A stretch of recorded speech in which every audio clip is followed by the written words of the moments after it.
Donc, bonjour à tous, je m'appelle Mathieu Esplat, je suis responsable des partenariats avec les experts comptables chez QuickBooks.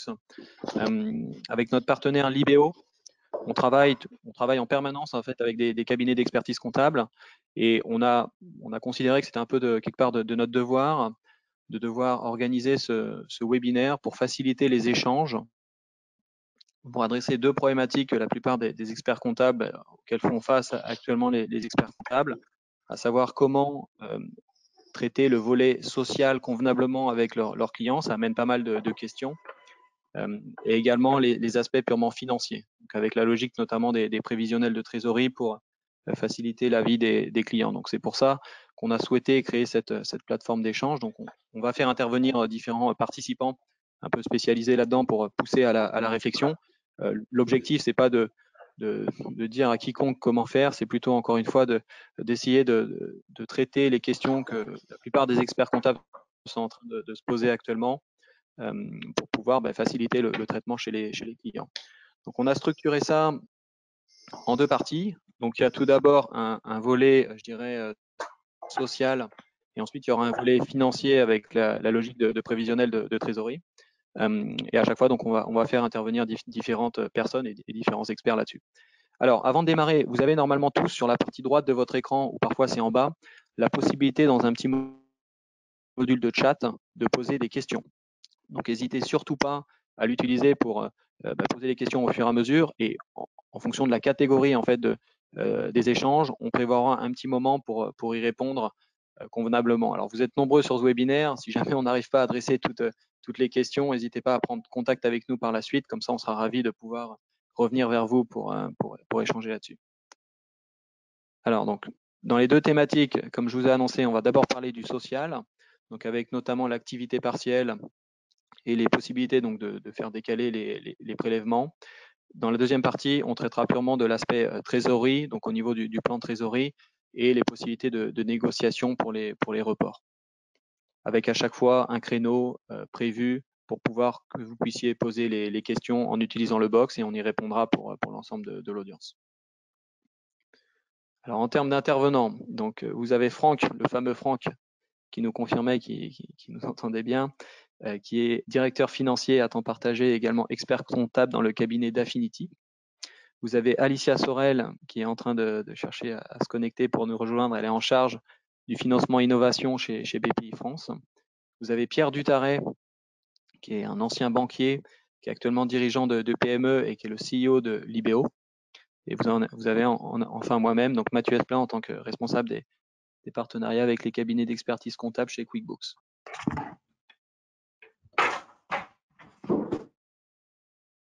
Alors, sans plus tarder, on va passer directement sur la première partie, donc encore une fois avec cette logique de faciliter les échanges autour de l'activité partielle dans les entreprises, les bonnes pratiques à mettre en place et comment lancer ce sujet-là et ce traitement-là dans les entreprises. Pierre-Franck, je vous laisse la main pour démarrer là-dessus.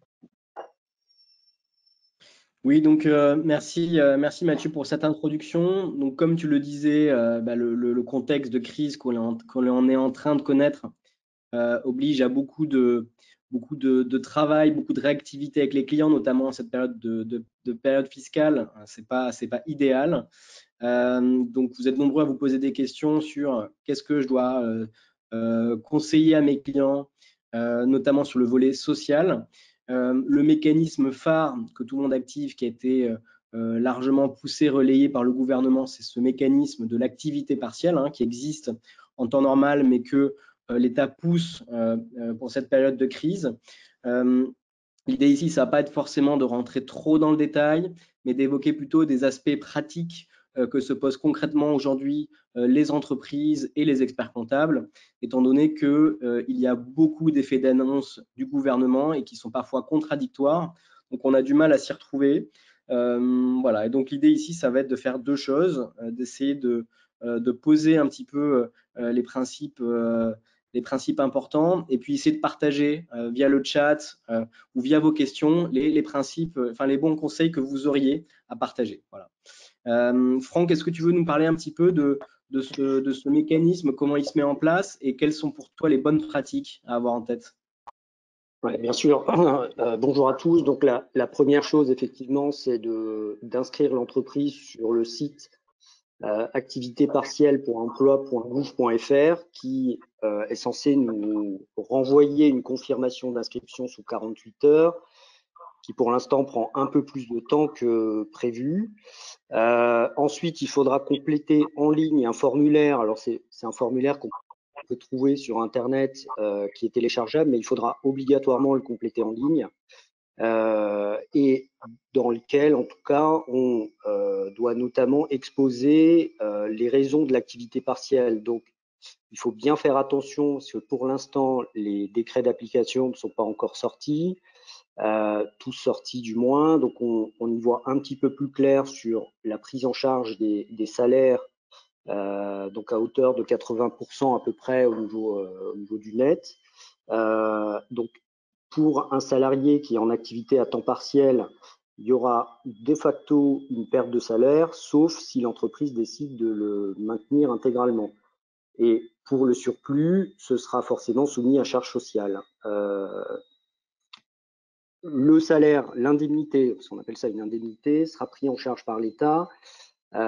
Pour le moment, à hauteur de 8,04. Ces 8,04 seront multipliés par 4,5, devraient être multiplié par 4,5 et on attend encore le décret d'application.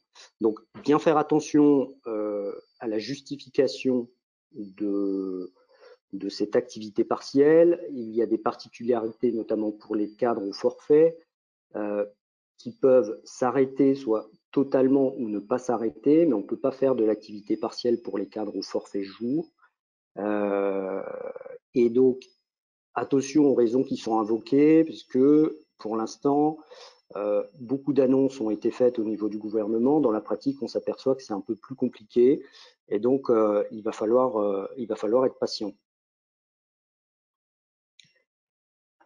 Il va falloir être patient et puis je pense qu'il faut réussir à prendre des bonnes décisions. Selon toi, alors il y a plusieurs motifs qui sont invoqués pour pouvoir activer cette activité partielle. Typiquement, la baisse d'activité ou l'impossibilité de travailler à cause du confinement. Pour toi, quels seraient les bons motifs à invoquer pour ne pas se retrouver bloqué dans quelques mois? Alors, effectivement, c'est une bonne question. Il y a pas mal d'échanges encore sur les réseaux. Pour l'instant, le spectre de prise en charge de l'activité partielle n'est pas encore arrêté. Il pourrait encore bouger avec le décret d'application. Aujourd'hui, une activité, par exemple, dont l'activité est autorisée par le gouvernement et qui ferme, pourrait se voir refuser l'activité partielle, le bénéfice de l'activité partielle. Je pense par exemple dans les entreprises du BTP ou certains secteurs du BTP qui sont autorisés à travailler. Donc, si une entreprise décide d'avoir recours à l'activité partielle, c'est pas le simple fait qu'elle soit une entreprise de BTP qui va faire en sorte qu'elle puisse bénéficier de l'activité partielle. Il faudra trouver forcément une autre raison. Donc, pour l'instant, le champ d'application est variable.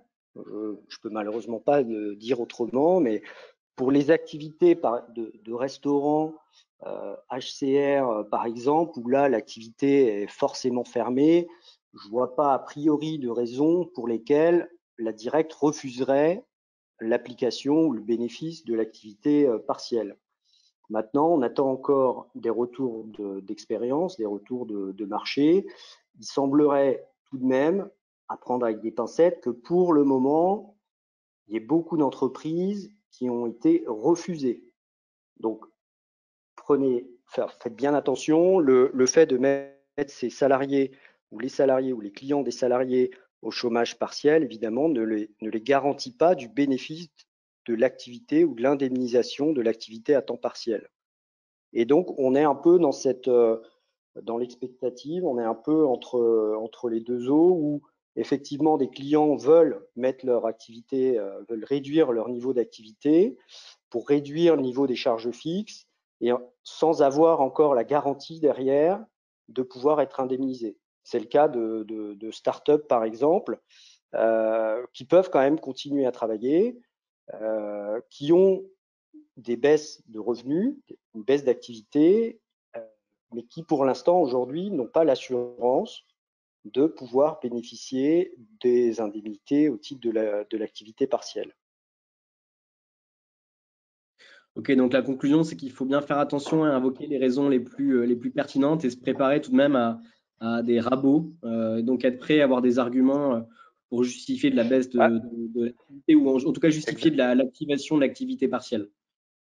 Exactement, c'est-à-dire que s'il n'y a pas une décision nette avec un motif très clair qui est économique et qui démontre que l'activité doit être arrêtée, moi je préconise quand même de fonctionner à bas régime, mais de quand même faire travailler les salariés en attendant d'avoir le décret d'application pour avoir, enfin le décret, oui, pour voir le champ d'application et pour être certain de pouvoir débrayer sur du chômage partiel. Parce que si les entreprises mettent aujourd'hui leurs salariés en activité partielle, de fait, les salariés vont moins travailler sans avoir derrière l'assurance d'être indemnisés. Donc, mon point de vue, en tout cas, d'expert comptable CFO, est de dire à mes clients, faites-les travailler au mieux, parce que pour l'instant, votre activité ne se prête pas forcément, n'entre pas forcément dans le champ d'application de l'activité partielle. Très intéressant tout ça, Franck. Je pense qu'il y aura beaucoup de questions. Je vois qu'il y a beaucoup de questions qui ont déjà été posées, donc on va pouvoir sélectionner celles qui reviennent le plus et les questions un petit peu spécifiques, on y répondra en complément par écrit après le webinar. Il y a la question qui revient souvent aussi, c'est comment je module. Donc, est-ce que je mets toute l'activité, enfin toute l'entreprise en activité partielle? Est-ce que je dois faire ça par département ou par branche? Est-ce que je peux faire individu par individu? Quel est ton avis là-dessus? Alors, c'est plus que mon avis, c'est le texte. Hein, en fait, c'est vraiment par établissement, voire par service, par business unit. La demande de chômage partiel est faite sur un volume d'heures, sur la maille du service, sur la plus petite maille du service, c'est-à-dire qu'on ne peut pas aller en dessous, on ne va pas demander du chômage partiel par salarié. Donc, c'est forcément par service. Donc ça peut être du service comptable, du service approvisionnement, du service livraison, etc. Donc on raisonne bien sur le niveau du service et ensuite on raisonne sur la maille de l'entreprise si évidemment toute l'entreprise est fermée. Et ce sera notamment important pour les cadres au forfait jour pour lesquels il faut que le service soit intégralement fermé pour que le salarié au forfait cadre jour, au forfait jour, puisse bénéficier de l'allocation, donc du remboursement de son salaire par l'État. Donc on reste sur la maille du service, de la business unit, pour décider si oui ou non on peut moduler le temps de travail. Après, la modulation, elle se fait en fonction des contraintes économiques. Ça peut être 2 jours sur 5, ça peut être tous les matins, ça peut être une semaine sur 2, le tout étant, et le plus important étant, de pouvoir le justifier d'un point de vue économique. Très bien, écoute, merci Franck pour tous ces éclaircissements. Ce que je propose, Mathieu, c'est qu'on avance au slide d'après sur le décalage des prélèvements. On pourra passer rapidement là-dessus. Franck, tu peux nous expliquer rapidement comment ça fonctionne, mais je pense que la plupart des participants aujourd'hui ont déjà entrepris ces actions et connaissent ça bien. C'est néanmoins intéressant d'en parler quelques minutes, puisque ça soulève aussi encore une fois pas mal de questions. Et après, on pourra passer à la session de Q&A pour cette partie, ce volet social. Parfait. Je te laisse la parole, Pierre. Non, mais je pensais que c'est toi qui en parlais. Pour le coup, je connais pas très bien les décalages de prélèvement, donc je veux bien que tu en parles. Sans problème. Alors, en l'état actuel des choses, au niveau des impôts, donc les impôts indirects, que sont la TVA, taxe sur le chiffre d'affaires, autres que la TVA, ne peuvent pas faire l'objet d'un report et d'un étalement dans le cadre des mesures exceptionnelles. On peut néanmoins faire des demandes d'étalement ou de report selon la procédure habituelle qu'on doit tous connaître. Concernant les impôts directs, donc concernant notamment l'acompte d'impôt sur les sociétés qui a dû être lancé il y a quelques jours, deux choses. Soit vous n'avez pas payé, et à ce moment-là, il faut faire une demande d'étalement. Il y a un formulaire qu'on pourra vous transmettre pour justifier, encore une fois, la demande de report et d'étalement, mais j'ai l'impression que le mot d'ordre au niveau des impôts est quand même assez net. Donc, à ce niveau-là, il n'y aura pas de refus. Si c'est déjà payé, les banques sont capables d'annuler un prélèvement quelques jours après le prélèvement. Et donc, si un acompte a déjà été versé, le client peut se retourner vers la banque et demander d'annuler le prélèvement CEPA qui a été opéré par les impôts. Donc, on peut revenir a posteriori sur le versement de l'acompte. Donc, sur les autres impôts, bon, CFE, CVAE, c'est pas tellement le moment, mais effectivement, s'il y a des demandes, s'il y a des paiements mensuels de CFE, eh ben, on peut également les reporter. Concernant le paiement des cotisations à l'URSSAF, là, effectivement, c'est à peu près le même système. Donc, on peut demander à reporter et à étaler les cotisations salariales et patronales. Donc, ça, c'est quand même une grande nouveauté de pouvoir reporter les charges sociales salariales. Puisque auparavant, on pouvait, un peu à tout moment, comme ce qu'il faut faire actuellement pour la TVA, demander des reports de paiement des charges patronales. Donc là, on peut le faire également pour la part salariale. Il y a d'emblée un report qui est possible de 3 mois, charge après à chaque client ou à vous, chaque expert comptable, de demander en plus un étalement ou un report au-delà de 3 mois. Donc le cas, je pense, sur le paiement de l'URSSAF, il y a eu beaucoup de littérature là-dessus, donc je ne pense pas que ce soit la peine de se pencher là-dessus davantage. Là aussi, pensez bien aux demandes de rejet de prélèvement qui sont faites, c'est-à-dire que s'il y a un prélèvement qui a été effectué, que ce soit par l'URSSAF, par les caisses de retraite, qu'on a beaucoup de mal à joindre, pensez simplement à supprimer, donc soit à ne pas prendre le prélèvement CEPA pour le paiement des cotisations sociales, soit à retourner, n'hésitez pas à vous retourner vers les banques des clients pour leur dire de stopper, d'annuler, de rejeter les prélèvements des cotisations sociales. Donc ça, c'est une petite nouveauté que j'ai apprise hier sur justement la possibilité de rejeter des prélèvements, a posteriori. Voilà, je pense que c'est les choses principales qu'on peut faire à ce jour.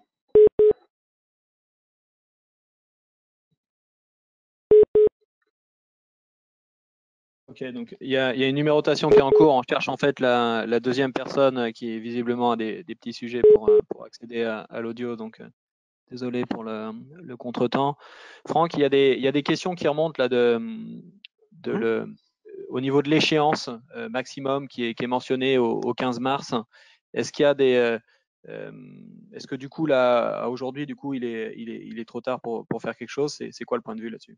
Non, c'est-à-dire une fois que l'échéance est passée, encore une fois, on est le 20 mars, même si ça a été payé via un prélèvement CEPA, c'est pour ça que je parle de prélèvement, parce que quand on paye sur le site impôt.gouv ou via des DSN, ce sont des prélèvements. Et donc, on peut tout à fait se retourner vers les banques en leur demandant d'annuler le prélèvement. Et donc, j'ai eu plusieurs banques au téléphone et aujourd'hui, elles me confirment à peu près tous qu'à une semaine près, elles sont capables de revenir sur des prélèvements qui ont été effectués et de les rejeter. D'accord. Et il n'y a pas de date limite ça dépend des banques. Ça dépend des banques. C'est pas quelque chose dont ils font forcément la promotion. Il y a des banques qui vont au-delà d'une semaine, mais je ne voudrais pas lancer de mouvement de panique. et parce que évidemment revenir sur des prélèvements quand vous fonctionnez de cette manière avec des fournisseurs, revenir sur des prélèvements qui ont été faits, je sais pas, au-delà de 10 ou 15 jours, c'est plutôt anxiogène de le savoir, parce que quand je l'ai appris, moi j'étais un peu étonné qu'on pouvait revenir au-delà d'une semaine ou 15 jours sur des prélèvements. Donc chaque banque en fait a ses propres règles, et donc chaque client doit appeler sa banque pour voir ce qu'il est possible ou non de faire. Mais une semaine à une semaine près, c'est quasiment certain que ce soit possible. D'accord, très bien. Bonjour. Ah, super, ça y est, on a récupéré notre quatrième intervenante. Bienvenue Alicia, merci. Merci. Top. Donc, on était en train de finir la partie sur la partie URSSAF notamment et les cotisations sociales. Parfait. Bah, écoutez, je propose qu'on avance du coup sur la prochaine catégorie de questions et la prochaine catégorie, donc notamment l'aspect trésorerie et finance. Juste une question qu'on n'a pas, je pense qu'il revient souvent, c'est est-ce qu'on peut mettre est-ce qu'on peut payer 100% du salaire? Je vois pas mal de questions dans le chat posées là-dessus. Oui. La réponse est oui. Mais comme le disait Franck tout à l'heure, sur le résidu de salaire, à savoir 20%, l'entreprise ne sera pas indemnisée et donc aura à payer bien sûr la totalité des charges patronales et salariales comme d'habitude. Voilà. Donc c'est une question qui est revenue souvent. On est passé un peu vite là-dessus, mais la réponse c'est possible. Mais c'est pas pris en charge par le chômage, l'activité partielle. Voilà. Top. Alors, on passe sur le plan dégradé au niveau et le prévisionnel de trésorerie. C'est bon pour tout le monde? Tout à fait. Impeccable. Je te lancer la partie, Pierre ou Alicia? Tout à fait. Alors, oui, effectivement, on va commencer sur cette partie avec Franck et après, on pourra parler des aides, de l'accompagnement exceptionnel qu'a mis en place BPI et Alicia pourra nous éclairer là-dessus. Là, pour démarrer, ce qu'on évoquait avec Franck, c'est que il y a une urgence et cette urgence, c'est d'aider les entreprises à y voir clair sur leur trésorerie à court terme. Donc là, vous les accompagnez peut-être pour certains d'entre vous déjà, vos clients sur cette partie-là. Il y a urgence à les aider à lister leurs dettes fournisseurs et ce de manière exhaustive. Les aider aussi à bien calculer les charges de personnel, de loyer qu'ils vont avoir à régler dans les semaines et dans les mois qui viennent. Et puis bien sûr, il faut calculer un chiffre d'affaires de manière conservatrice en fonction du secteur. Typiquement, si on est dans le tourisme, on peut se douter que l'activité va être quasiment nulle dans les semaines qui viennent. Je vais prendre un exemple bête, mais si on est une pharmacie, ça va dépendre des quartiers. Si on est dans un quartier résidentiel, l'activité va être fortement maintenue pendant les semaines de confinement et dans les semaines à venir. En revanche, si on est dans une zone professionnelle qui va être désertée, l'activité va quasiment être au ralenti.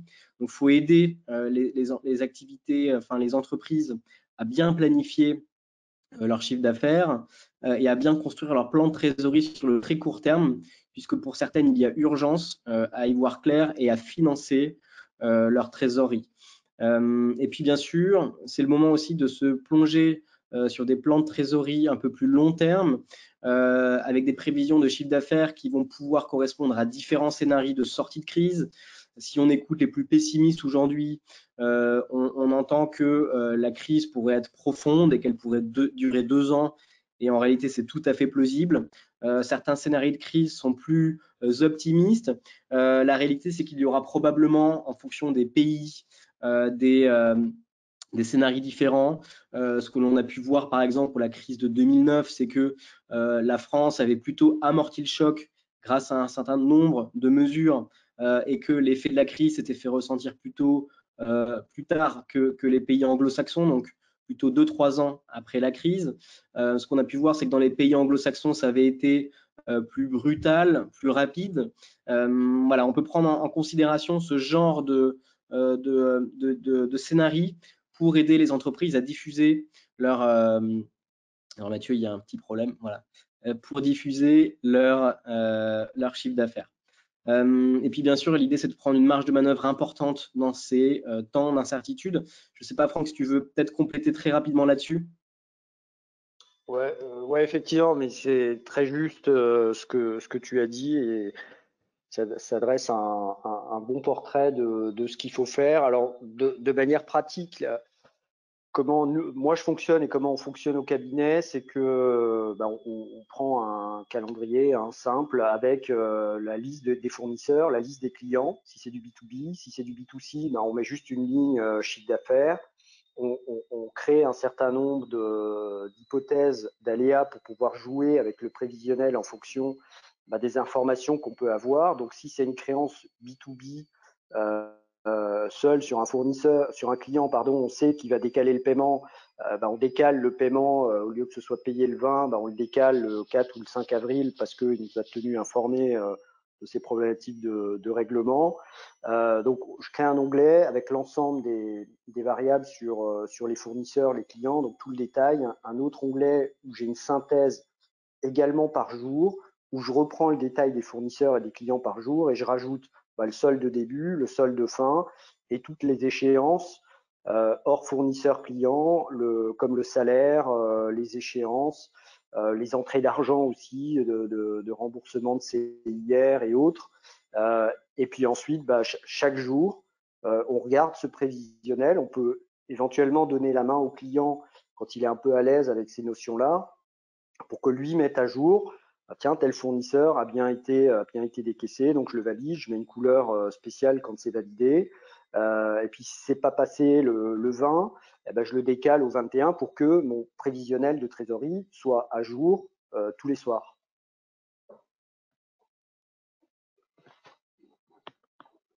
Voilà pour la partie pratique. Et ensuite, effectivement, faire un plan mensuel à plus long terme, où là, on n'est plus sur des notions de travail au quotidien, parce que ça demanderait trop d'hypothèses et ça deviendrait trop complexe à tenir. Donc, on passe sur des prévisions mensuelles avec la production d'un compte de résultat, d'un bilan et d'un cash flow. Ce que peut faire relativement bien des outils comme Cegid ou autres, mais nous on a des matrices Excel pour justement essayer de modéliser un peu l'activité et pouvoir jouer avec quelques indicateurs de manière à percevoir rapidement les impacts de chaque changement d'hypothèse. Alors, c'est Mathieu, là, j'interviens. Donc, au niveau des questions et des points qui sont remontés par les participants, donc il y a beaucoup de questions sur quel type de modèle on peut utiliser. Est-ce qu'il y a des matrices qui sont accessibles? Donc tu mentionnes des matrices en format Excel. Est-ce qu'il y a des modèles en fait qui existent et qui sont facilement accessibles ou qui sont communicables, quoi? Je peux en anonymiser un et puis le diffuser, enfin te le transmettre, Mathieu, pour diffusion par la suite, si ça te va.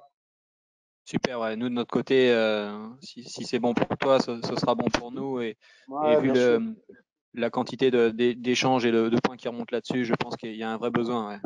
Le dernier témoignage, c'est cool. C'est effectivement un besoin important. En fait, c'est des pratiques qu'on fait quand il y a des problématiques de trésorerie, évidemment. Quand il y a une trésorerie suffisante, voire abondante, on se préoccupe un petit peu moins de la trésor. On peut voir ça une fois par mois, mais quand on est dans des situations de crise comme celle-ci, mais il y a des entreprises qui ont des problématiques structurelles de trésorerie, dans l'attente d'une levée de fonds, de retrouver un nouveau business model et autres, effectivement, on est obligé de revenir à la maille du jour et du tiers, donc client-fournisseur. Là, on n'a véritablement pas le choix et n'essayez pas de faire un prévisionnel de trésorerie quotidien sur 36 mois, vraiment, ça n'a pas de sens et ce sera beaucoup, beaucoup trop compliqué à maintenir. Là, on est dans un prévisionnel d'urgence, donc l'horizon, je dirais, il est sur 2 à 3 mois. Au-delà, personnellement, je ne sais pas s'il y a une pratique de marché, mais personnellement, je considère que c'est trop compliqué à maintenir. Par expérience, c'est trop compliqué à maintenir. Et en marge, effectivement, il faut faire un plan plutôt moyen terme qui, lui, dans tous les cas, vous sera demandé par les banques si vous souhaitez demander un emprunt ou une garantie. Eux, ils ont forcément besoin de voir à plus long terme. Il y a Stéphane, Stéphane Anglais qui dit que dans QuickBooks, on peut d'ailleurs très bien gérer la trésorerie. C'est une bonne remarque. Mathieu, je te propose qu'on avance et qu'on laisse la parole à Alicia. Du coup, c'est intéressant maintenant de comprendre de sa fenêtre comment l'information va être traitée par BPI et les dispositifs qui sont mis en place. Merci beaucoup. Donc, pour vous apporter un peu des précisions sur la manière dont on fonctionne chez BPI. Donc, en fait, ce qu'on est en train de faire, et je pense que les autres banques également, c'est essayer d'abord de donner un profil de risque à toutes les entreprises qui nous contactent, et un profil de risque qui soit très simple, qui soit fonction de la visibilité de trésorerie. Donc, en gros, on va distinguer les sociétés qui ont une visibilité à 3 mois, celles qui ont une visibilité de 6 à 12 et celles qui ont plus de 12 mois potentiellement. Alors, juste pour précision, comment on définit cette visibilité?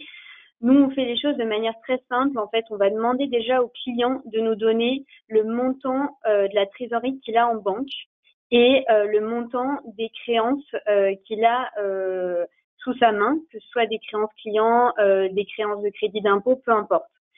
À partir de ça, on va lui demander d'estimer vraiment les coûts incompressibles mensuels qu'il va avoir.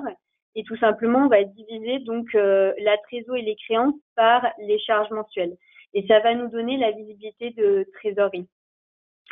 Donc, généralement, d'ailleurs, ces coûts mensuels, ils sont assez faciles à connaître. Il suffit de prendre la moyenne des 3 derniers mois, par exemple.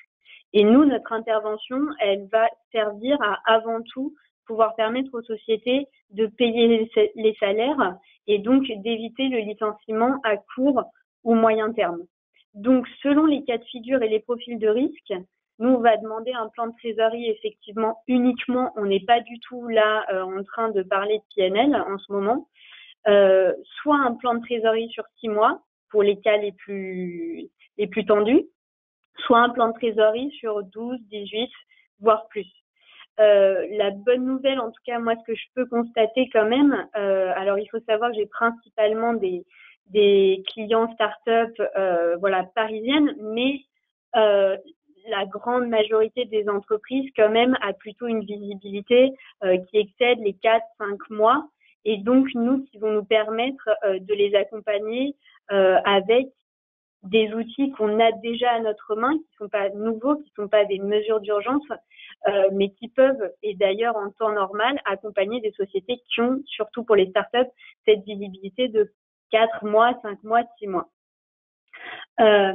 Donc ça, je fais passer le message, dites vraiment aux entreprises que c'est absolument essentiel que quand elles contactent BPI ou une autre banque, les entrepreneurs soient au moins au clair sur le montant qu'ils ont en banque et le volume de factures qui pourrait être mobilisé. Après, pour enchaîner peut-être sur les dispositifs, donc comme je vous le disais, il faut garder en tête que déjà nous, on continue à mettre en place nos dispositifs classiques.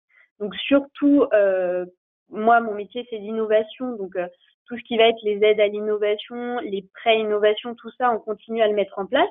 Et évidemment, on le privilégie pour les sociétés qui ont une visibilité de 6, 12 ou plus encore de mois. Mais à côté de ça, on a mis en place des mesures d'urgence. Alors, il y en a d'abord qui concernent nos clients déjà existants, qui ont déjà de la dette à rembourser. Donc, la première, c'est une mesure assez forte qu'on a prise puisqu'on a décidé de suspendre nos 2 prochaines échéances de remboursement, donc qui ont lieu systématiquement pour BPI en fin de trimestre, donc c'est-à-dire fin mars et fin juin. On a décidé de les suspendre d'ailleurs, que ce soit pour le capital, donc le principal de la dette restante due, mais également pour les intérêts. Donc ça concerne pas mal d'entreprises et de clients BPI qui sont ce qu'on appelle en phase de différé de remboursement, mais qui doivent normalement payer des intérêts. On suspendra ces 2 prochaines échéances. Ça ne veut pas dire qu'on les annule. Pour l'instant, on fait le choix de les reporter à la toute fin de l'échéance d'amortissement des prêts et évidemment de manière, en 2 fois. Peut-être d'ailleurs vos clients vous en ont déjà parlé et je précise qu'il n'y a aucune démarche à faire pour bénéficier de cette mesure. Ça se fait de manière automatique pour l'intégralité de nos clients.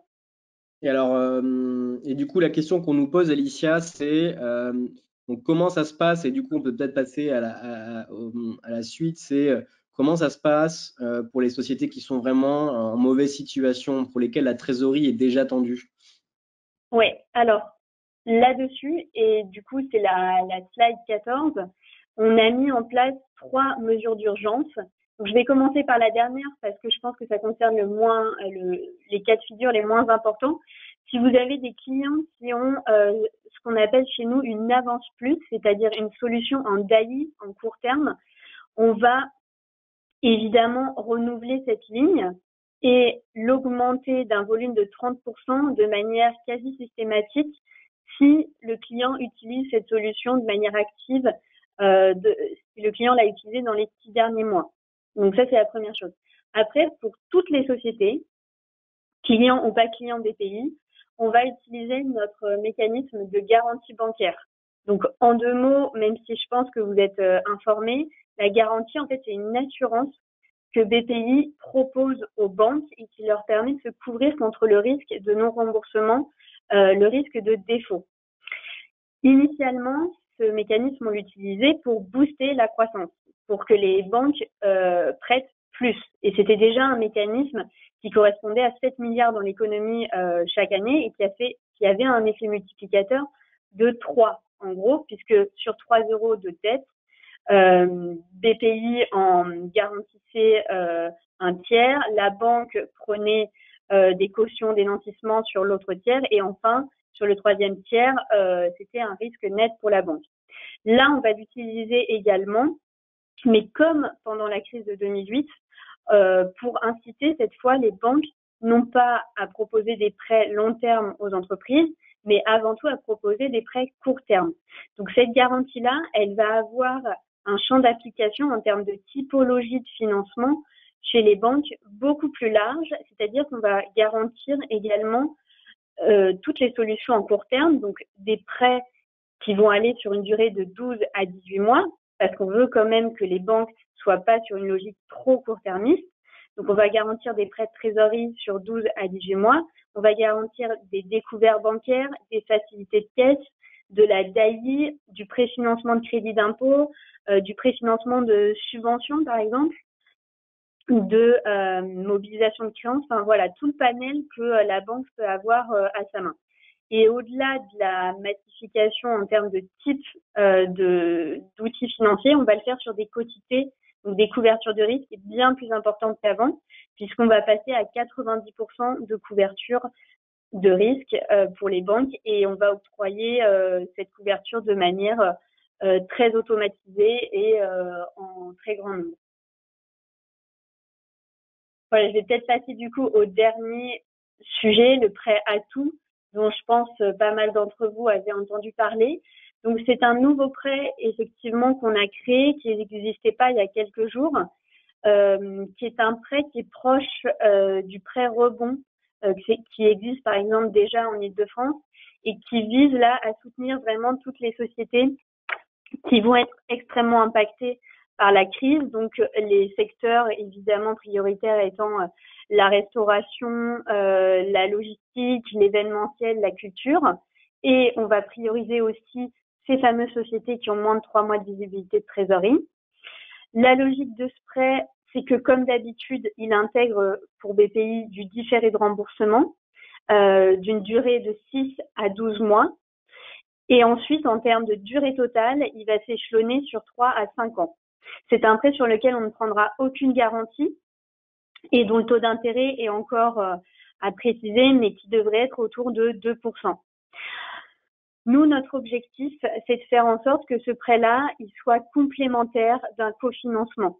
Donc, soit un cofinancement bancaire, un prêt bancaire qu'on pourra garantir à hauteur de 90%, soit d'un apport en investissement, peu importe la nature de l'obligation convertible, du compte courant d'associé ou autre. Mais l'idée, c'est qu'on veut vraiment pousser aussi le partenaire bancaire à intervenir de manière concomitante avec notre prêt à tout Et pour l'instant, on serait sur une logique d'abondement à hauteur de 1 pour 1 à peu près.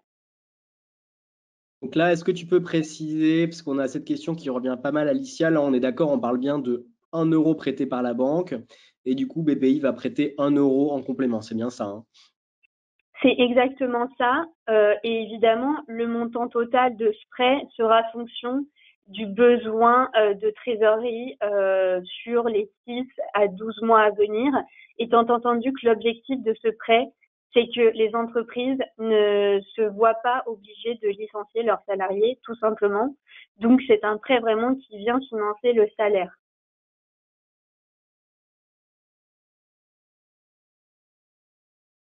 Tout à fait, tout à fait. Peut-être que du coup, on peut passer à l'ensemble des questions. Mathieu, je ne sais pas ce que tu en penses sur ce sujet-là. Il y a quelques questions qui sont posées, qui sont très intéressantes. Très bien, ouais. Bah, avançons sur les questions directement. Donc, il y avait notamment cette question qui vient d'être traitée sur au niveau de l'abondement. Et est-ce que, donc, Alicia, comme elle vous l'a précisé, il faut qu'il y ait une contrepartie, donc soit qui vienne d'une banque, soit qu'il y ait un apport pour le coup en propre. Alors, j'ajoute juste une précision là-dessus. C'est vraiment quelque chose qui est souhaité. Après, nous, on connaît notre rôle qui est essentiel. Donc, évidemment, pour les sociétés qui sont trop en situation de faiblesse, on n'attendra pas nécessairement que la banque puisse mettre en place son prêt ou puisse nous transmettre un accord. Par contre, on va essayer au moins d'avoir un échange ou un lien avec l'interlocuteur bancaire de la société. Très bien. Alicia, il y a une question aussi intéressante. Donc, tu as mentionné qu'il y avait que l'objectif du prêt, c'était notamment de garantir l'emploi. Donc, il y a une question qui est, est-ce que du coup, le prêt est octroyé sous condition justement de maintenir les emplois? Est-ce qu'il y a une condition du coup qui existe? C'est une condition morale, on va dire, mais non, il n'y aura pas de clause juridique liée à ça. D'accord, très clair. Top. Du coup, on va laisser quelques secondes encore à l'auditoire s'ils veulent poser des questions. Question qui me semble intéressante, qui est posée par Richard. Je la lis, puis après on essaiera de compléter. La question, c'est: pensez-vous opportun de financer une société avec des remboursements futurs alors qu'elle devra financer le quotidien avec son volume d'activité? Je pense que la question, indirectement, c'est comment les entreprises vont faire face à ces décalages. Parce qu'il est clair que là, elles vont passer 6 mois difficiles, mais du coup, au sortir de ces 6 mois, elles ne pourront pas avoir le cumul des reports à payer d'un coup. Là, si j'ai bien compris de ce que tu disais, Alicia, en fait, c'est un décalage de l'ensemble des mensualités. Oui, alors il y a deux choses par rapport à ça. Il n'est pas exclu que, et je vous dis ça parce que tous les jours et presque tous les demi-journées, j'ai des nouvelles informations qui arrivent. Il n'est pas exclu que cette suspension des deux prochaines échéances ne soit pas reconduite sur d'autres échéances encore. L'autre chose, c'est que nous, on va quand même faire un arbitrage, en tout cas sur mon métier qui est celui de l'innovation, entre le prêt à tout qui n'a qu'un an de différé de remboursement et les autres prêts qu'on met en place d'habitude qui ont plutôt 2 ans ou 3 ans de différé de remboursement. Et évidemment, on va choisir ce deuxième cas de figure pour des sociétés qui ont plus 6 mois ou plus de visibilité de trésorerie. De manière à ce que justement, comme vous le mentionnez, elles ne se retrouvent pas dans une impasse de remboursement de dettes au moment où l'activité repart. Mais pour celles qui sont en trop grande difficulté, on est obligé de proposer quelque chose qui soit rapidement mis en place, le prêt à tout. Après, est-ce que les remboursements au bout d'un an pourront faire l'objet d'une restructuration? Ça, je peux pas vous dire. Mais notre objectif avec ce prêt-là, c'est d'abord de réagir vite et d'injecter du cash. Et alors du coup, c'est très intéressant, Alicia. Du coup, une question qui est pas mal posée aussi dans le chat, c'est: est-ce que toutes les entreprises sont éligibles à cette aide financière? Et du coup, c'est peut-être intéressant que tu expliques comment vous allez appliquer les mesures en fonction du niveau de besoin de l'entreprise. Alors, toutes les entreprises sont éligibles à ce dispositif, TPE, PME, y compris les ETI. C'est un dispositif majeur sur lequel on a négocié 300 milliards d'euros avec l'État. Pour les ETI, on pourra même monter jusqu'à 30 millions d'euros de prêts. Et en termes donc de secteur d'activité, tout est éligible, sauf peut-être dans le domaine agricole certaines exploitations. Mais sinon, tout est éligible. Et par contre, il faut simplement avoir déjà clôturé un premier exercice. Et comment on va évaluer le montant de prêt qu'on pourrait octroyer sur ce prêt à tout? C'est comme je vous le disais, on va demander à la société de nous transmettre un plan de trésorerie sur 6 à 12 mois. On va regarder le montant des charges mensuelles incompressibles, comprenant notamment les salaires. Et on va essayer soit de financer la moitié, en sachant que la banque pourra financer l'autre moitié sur les 6 prochains mois ou les 12 prochains mois, soit de tout prendre dans le cas où ce serait une situation trop critique et que la banque serait pas prête à suivre. Très bien. Alors, Alicia, pour lire les différentes questions qui arrivent, on a beaucoup de questions autour des entreprises qui aujourd'hui n'emploient pas de salariés et qui soit ont prévu d'employer quelqu'un et qui sont en train de reconsidérer compte tenu du contexte actuel, ou tout simplement qui n'emploient pas de salariés. Est-ce que ces dispositifs peuvent également s'appliquer pour cette typologie d'entreprise? Alors oui, nous on n'exclut aucune, en tout cas typologie et statut juridique, on va dire, d'entreprise. Donc je pense notamment au SASU. Après, on va quand même privilégier, je peux pas vous le cacher, les sociétés qui ont des salaires à payer. Ça, c'est évident. Mais pour ce qui est, par exemple, des jeunes startups qui n'auraient pas encore embauché ou bien qui auraient que des stagiaires ou des alternants, nos dispositifs en financement de l'innovation, qui vont être toutes ces petites subventions à hauteur de 20-30 000 euros, continuent à pouvoir être mises en place. Simplement, elles ne seront pas nécessairement prioritaires, mais je pense que vous avez vu passer l'information par ailleurs. Il y a le fonds de solidarité dédié aux petites entreprises qui pourra potentiellement prendre le relais sur les indépendants et les sociétés qui feraient peu de chiffre d'affaires ou pas. Très bien, ouais. On avait également quelques questions qui reviennent autour du délai de traitement actuellement quand on envoie un dossier du coup pour l'une ou l'autre de ces aides. Combien de temps tu estimes toi que ça prend chez BPI avant de fournir une réponse? Alors, il y a 2 cas de figure. Sur la garantie bancaire, donc pour les banques, nous, pour tout vous dire, on a mobilisé aujourd'hui 500 salariés de BPI France pour traiter ces demandes, dont le cœur de métier n'était pas initialement le financement des entreprises. Donc sur cette garantie-là, qui, comme vous l'avez compris, est le premier levier de par son envergure, on s'est engagé sur une réponse à la banque sous à peu près 5 jours.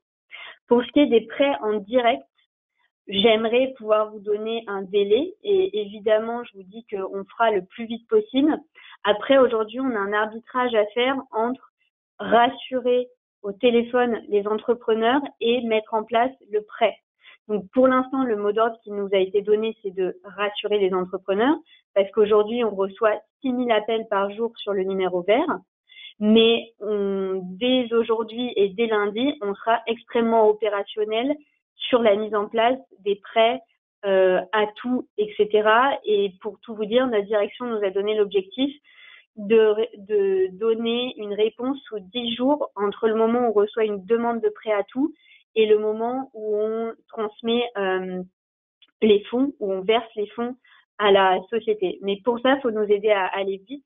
Et donc, il faut vraiment dire aux entrepreneurs que quand ils nous contactent, il faut qu'ils nous contactent de manière privilégiée par mail, de manière privilégiée en sollicitant l'interlocuteur qu'ils ont déjà chez BPI France, le chargé d'affaires qui est déjà en communication avec eux, et en lui donnant les choses simples que je vous mentionnais, le niveau de trésorerie à date, les créances clients et un plan de trésorerie sur 6 à 12 mois, ainsi qu'un petit descriptif de l'impact de la crise sur l'activité. Parce que je tiens juste à mentionner qu'il y a quand même des conséquences différentes selon les typologies d'activité.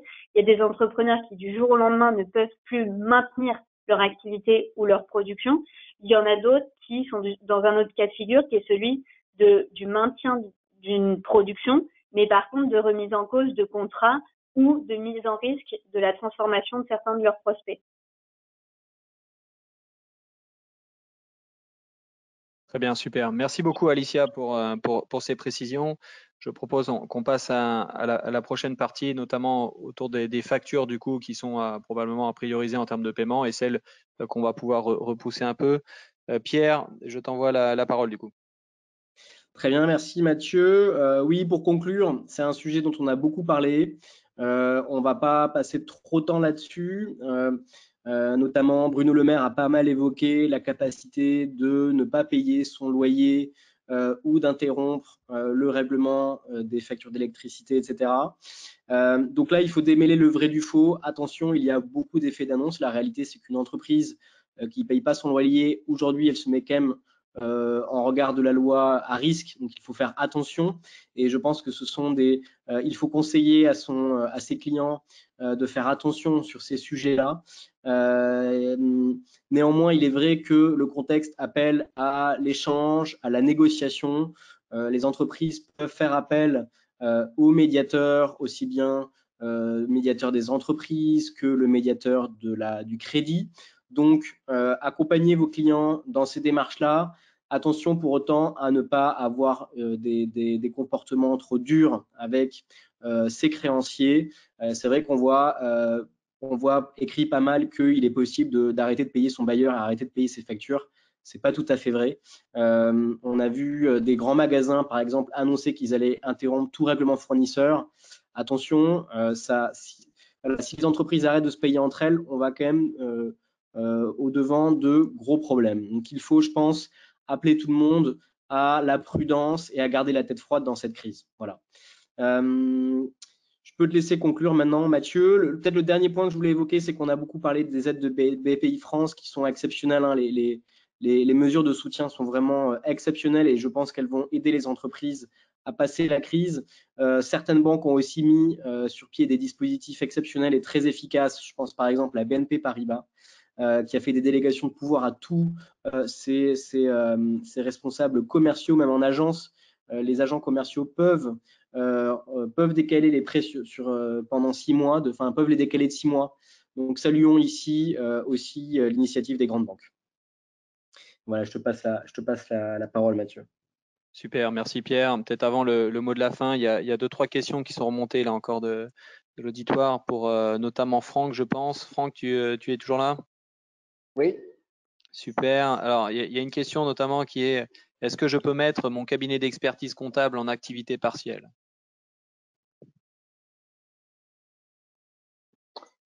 Pour arriver à le justifier. Si effectivement le cabinet d'expertise est principalement basé sur des déplacements en clientèle pour aller faire des comptabilités en clientèle, bah, ça peut facilement se comprendre. Si maintenant vous êtes parfaitement organisé et digitalisé et vos salariés peuvent travailler à distance, ça va être compliqué de le faire passer. Et puis après, bah, faut garder la raison, c'est-à-dire que aujourd'hui, s'il n'y a pas de déplacement client habituellement, c'est-à-dire que les salariés travaillent principalement au bureau, ils peuvent pour la plupart travailler. Donc moi, en tout cas, j'ai fait ce choix-là, même si parfois pour certains collaborateurs, c'est un peu compliqué de faire du home office. Je l'assume, je l'assumerai le temps qu'il le faudra. Aussi pour avoir un maximum de bande passante pour nos clients qui sont inquiets, clairement, ils sont très inquiets. Donc oui, c'est possible. Alors des cabinets d'expertise comptable qui font du commissariat aux comptes, par exemple, j'ai eu un confrère qui a mis des personnes du service commissariat aux comptes en chômage partiel, en activité partielle, parce que justement ils avaient des déplacements prévus et il n'y a rien au niveau des justificatifs, des factures et autres qui était prévu de manière dématérialisée. Donc là, c'est effectivement une bonne raison. Maintenant, encore une fois, je ne peux pas garantir à aujourd'hui que la Directe va accepter. À aujourd'hui, on n'a pas eu le cas, donc on ne peut pas être certain de l'acceptation de la Directe. Donc, même mot d'ordre que pour mes clients, dire, on fait travailler les collaborateurs au maximum, et si demain on y voit un peu plus clair, à ce moment-là, on prendra une décision sur la base de textes qu'on connaît, mais au moins, vous ne mettrez pas des salariés au chômage partiel pour ensuite ne pas avoir d'allocation, parce que du coup, ils sont au chômage partiel et vous devrez les payer plein pot. Donc, autant essayer de les occuper au maximum, et dès qu'on y voit un peu plus clair, à ce moment-là, on prend une décision sur la base de textes qui sont clairs et figés. Super. Merci, merci Franck pour ces précisions. Très bien. Écoutez, merci à tous pour votre participation et surtout la dynamique de ces échanges. Donc, on a encore une fois vraiment notre objectif, c'était vraiment de faciliter ces échanges, les réponses à toutes ces questions que les gens peuvent se poser au fur et à mesure. Les questions, donc il y a tout un ensemble de questions qu'on n'a pas pu adresser. Donc, on va revenir vers vous avec des options de réponse quand on en a à vous partager. On va également vous partager là, les ressources qui ont été présentées. Et merci Franck également d'avoir proposé de partager un modèle sur le plan de trésorerie prévisionnelle. Donc ça, c'est top. Tout ça va vous être envoyé à l'issue de ce webinaire. On vous a listé également tout un ensemble de ressources avec des liens vers des sites officiels tels que la BPI, les médiateurs, la Banque de France, Forum de France Digital, Serena Capital, tout ça. Il y a beaucoup vraiment d'informations là-dessus. Donc n'hésitez pas à aller là-dedans. Ça peut être différents éléments en complément de ce qu'on va vous envoyer. Je remercie, je pense avec Pierre chaleureusement nos Franck et Alicia donc qui ont aidé, qui étaient présents pour vraiment répondre à vos questions et partager leur expertise sur les sujets. Donc merci à vous deux pour cette présence. On vous souhaite beaucoup de courage pour arriver à passer du coup ces étapes et cette situation avec vos clients. Si jamais vous identifiez des pistes sur lesquelles des sociétés comme Libéo ou QuickBooks pourraient vous aider, n'hésitez pas à revenir vers nous. Avec Pierre, on sera ravis de pouvoir considérer en tout cas ces propositions. On vous souhaite à tous une excellente fin de journée. Bon courage et à très vite.